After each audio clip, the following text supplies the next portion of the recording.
Isang mapagpalang tanghali po sa lahat po ng viewers natin sa Mutyan Joel Lot Vlog. Ipapakita ko lang po itong isang commercial lot. So may luma siyang bahay. 375 square meter. Titled seller name malinis na malinis. So napakalapit lamang po. Ito yung palengke. So ayan po yung school ng elementary school. Ayan. So malapit din to sa National High School. Walking distance din po. Papakita ko mamaya sa drone mga sir, mga madam. So ayan po yung 7-Eleven. Ayan. So mga establishment. Ito yung market. Ayan. Yan po yung market natin. So tapat at tapat ng market. Napakaganda po itong kumbaga investment. Long term to kasi pwede mong pagawaan ng mga ayan, mga pharmacies yan. So pwede mong pagawa ng mga stool, uh, kahit up and kahit third floor yan, pwede kasi tapat na tapat ng mismong palengke. At the same time dyan po ang babaan ng mga pasaheros. So ito po yung kanyang aerial view mga sir.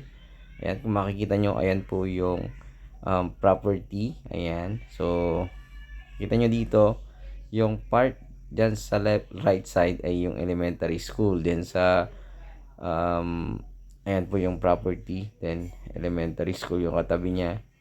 Ayan, katabi din mo niya ng mga church. Ayan.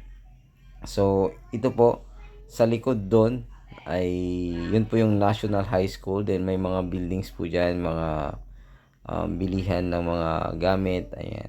So, ang ganda nito na investment. Kumbaga, mataas yung presyo niya, pero siguradong mababawi mo kasi uh, ano ba, kumbaga, pwede mong gawing mga upahan. Ayan. So, medyo maganda po ito na gawing stall sa baba, then sa taas siguro mga pwedeng stall ulit na malalaki or isang malaki, tapos sa third floor pwedeng ganun.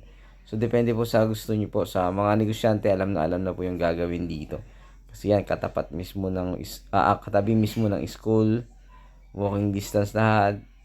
Ayan, makikita nyo, busy road po ito. At the same time, dyan po ang babaan ng mga pasaheros.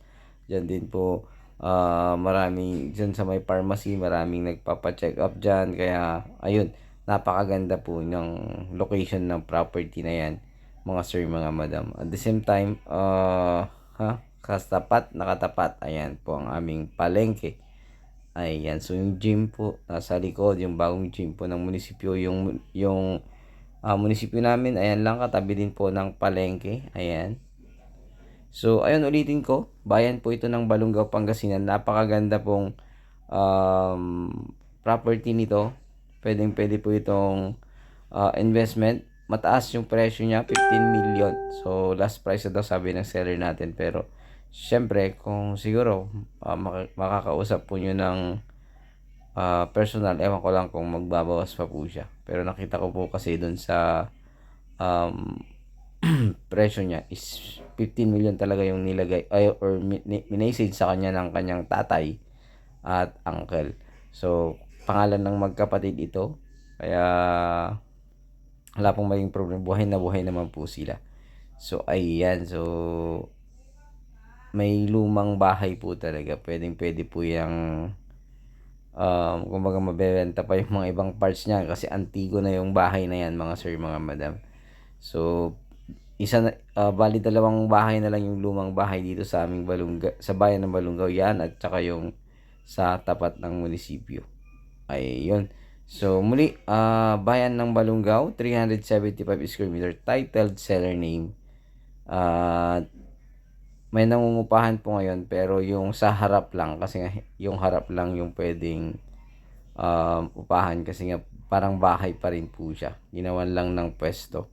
So, maganda po talaga ito na gawing building or stalls kasi nasa harap talaga ng munisipyo.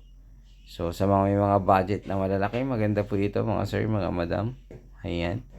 So, hindi ako masyadong nag-video sa yun po yung 7-Eleven. At ito po ay katapat ng market. Yan naman po yung aming munisipyo. Ayan, yung munisipyo namin. Yung park, ayan. So, talagang napakagandang investment yan. Mataas pero sure naman na mababawi mo balang araw yung 15 million.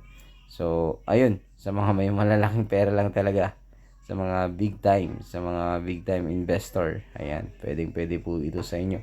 Sa mga may kakilala sa Jollibee, ayan, maganda po ito. Malay nyo, balang araw gagawin Jollibee yan, ganun po. So, or McDo, ayun, inasal, ayun mga yan. So, ayun muli, maraming salamat. Ipang lingkod din, Joel. God bless you all.